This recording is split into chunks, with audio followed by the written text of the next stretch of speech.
E o que nós podemos aprender? A primeira lição que eu coloco no versículo 1 e 2 é que a prática do bem revela se eu trato o próximo como a Bíblia diz. Revela o meu tratamento com o próximo. Ele começa no versículo 1, apesar disso tudo, de ter corrigido a igreja, ele começa chamando eles de irmãos. Veja bem, quando a gente lê o início da carta, você vê que parecendo assim que era tudo desviado. Fala, esse povo está desviado.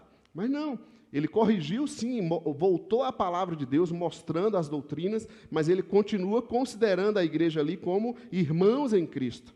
Ok?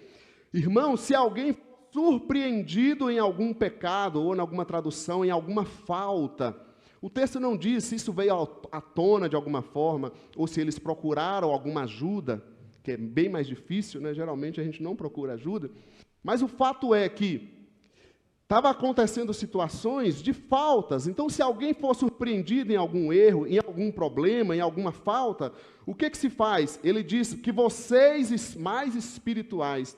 Quando a gente lê assim, de primeira linha, parece que ele está sendo irônico, né? Vocês que se dizem espirituais, mas não é. Ele está dizendo, vocês que são mais maduros, que estão em pé, que estão firmes, vocês precisam fazer algo. Para a gente ajudar o outro, para a gente tratar o outro, em primeiro lugar, eu tenho que estar na fé, eu tenho que estar bem. Tem muita gente caída tentando ajudar o caído, não resolve. Gente em pecado, falando da igreja, falando do poder de Deus, não é assim. Então ele diz, vocês que são espirituais, vocês que estão em pé, vocês que são maduros, mas vocês fazem o quê? Vocês esculacham aquele que caiu, vocês aproveitam que ele caiu, e aí vocês derrubam mais um pouco. Não, ele diz, vocês que são espirituais devem, como é que está na sua versão aí? Restaurá-lo, corrigi-lo, restauração. Porque a palavra correção pode nos dar uma ideia, não é só de repreender. Não, a correção é ajudar a levantar a pessoa. Mas veja bem que algo aconteceu, estava visível. Tem uma coisa que nós precisamos entender, gente. Para a gente ser ajudado, a gente tem que querer, a gente tem que aceitar, a gente tem que querer. Não espere o circo pegar fogo. Aceite a ajuda, procure ajuda. Amém, gente? Então, vocês que são espirituais devem restaurar. Quando a gente vê algo da outra pessoa, é para isso, tem que corrigir, mas corrigir com a intenção de restaurar. Tem que falar, não é fazer vista grossa, não é sair criticando. E aí ele diz, restaurar com mansidão, ou seja, o contrário de censurar. Não é sair censurando, não é sair falando aquilo que pode, né, na igreja, né, a língua grande, né, pode fofocar, sair fofocando da vida do outro. Não, não é isso. É restaurar com mansidão. É uma coisa que eu acho engraçado, por exemplo, diante da lei. Você acha que a lei, vamos falar só do Brasil, a justiça é a mesma para o pobre e para o rico? O que você acha? Hein, gente? É a mesma ou não? Sim ou não?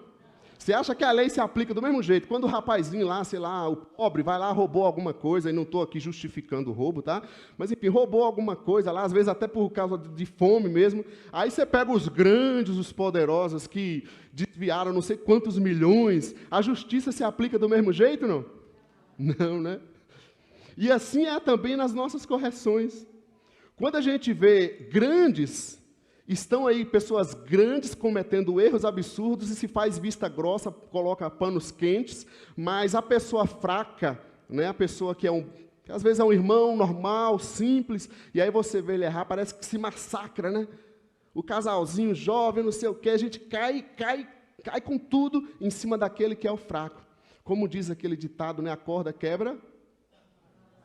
Não é assim? Não tem... E é exatamente, só que a palavra de Deus, ela diz o contrário.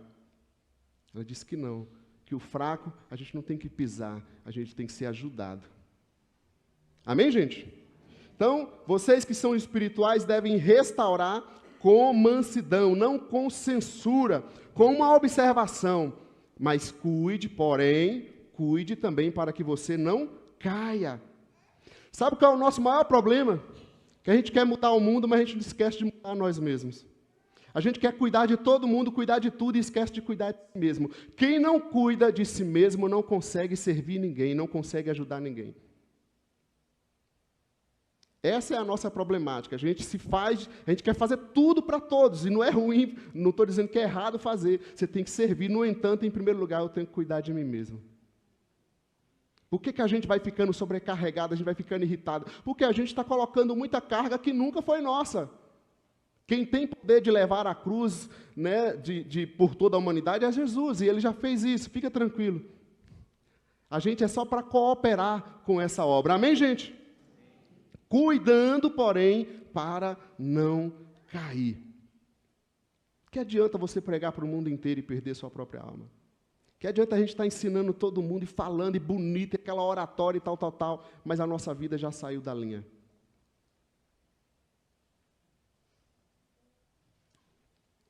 E aí ele continua, então cuidando para não cair, no versículo 2, ele vai dizer, então levem os fardos ou as cargas pesadas. E é interessante que a palavra, né, fardo, é a ideia de falta, algo que pesa. Pensa assim, pensa numa falta que você diz, isso aqui não dá para suportar.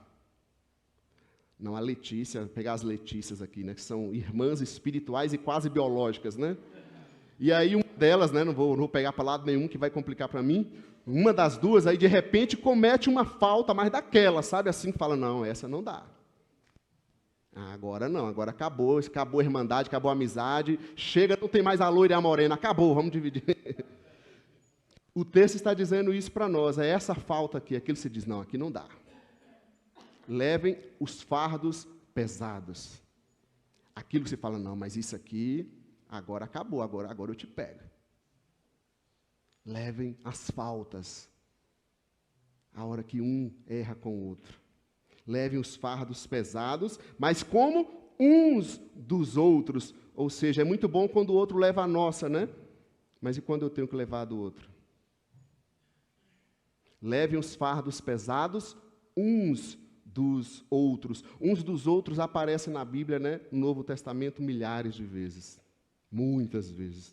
Levem os fardos pesados uns dos outros. Fazendo isso, versículo 2 ainda, vocês cumprirão a lei de Cristo. Qual é a lei de Cristo, gente? A lei do amor. A prática do bem revela se eu trato o próximo como a Bíblia diz, se eu me relaciono com o próximo como irmão. É tão bonito a gente falar, ô irmão, né? Ô irmão. Mas se for irmão igual na família biológica muitas vezes, é irmão, mas quebra o pau, né? E outros casos até piores, que não vale a pena falar. Então não adianta isso. Graça e paz, irmão. Toda essa, essa religiosidade, né, não é assim.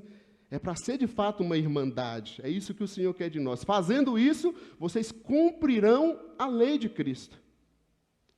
Então tomara que eu não faça mal a ninguém. Isso eu já estou cumprindo a lei de Cristo. Amém? Fazendo isso, cumprireis a lei de Cristo. É mais ou menos assim, ó. A gente estava conversando ali no café com Bíblia antes, né?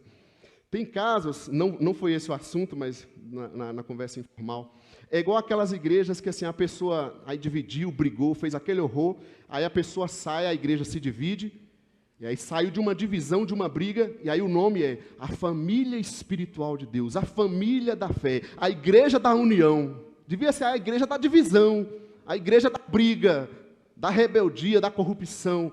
Aí depois que saiu, que brigou, que arrebentou com a vida de muita gente, a família do Pai, aleluia, né? Tá bom, mas não vamos falar da igreja, vamos falar do próximo, vamos falar de nós. E a pessoa, e aquele que saiu, que trocou de igreja depois que aprontou com os irmãos? Aí é fácil. Não estou dizendo que a gente não acontece casos de sair, de trocar. Você pode ir para onde for, vai corrigir primeiro. Não adianta aprontar com o irmão. O céu vai ser tudo igual, gente. Como é que você vai fazer?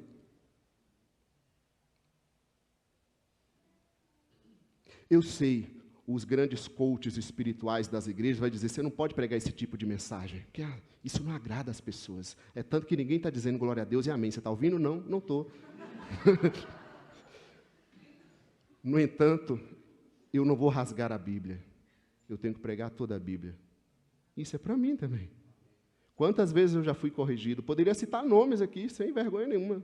E corrigido duramente, não foi mole, não. porque se acha que pastor não pode ser corrigido, mas nós somos irmãos em Cristo. Se você não me corrige, você está errado. Você está errando com a sua parte quando você me vê errar. E da mesma forma eu. Está claro ou está escuro, gente? A prática do bem. Cristão foi feito para isso. A gente tem que viver o bem. Revela se eu trato o próximo como a Bíblia diz.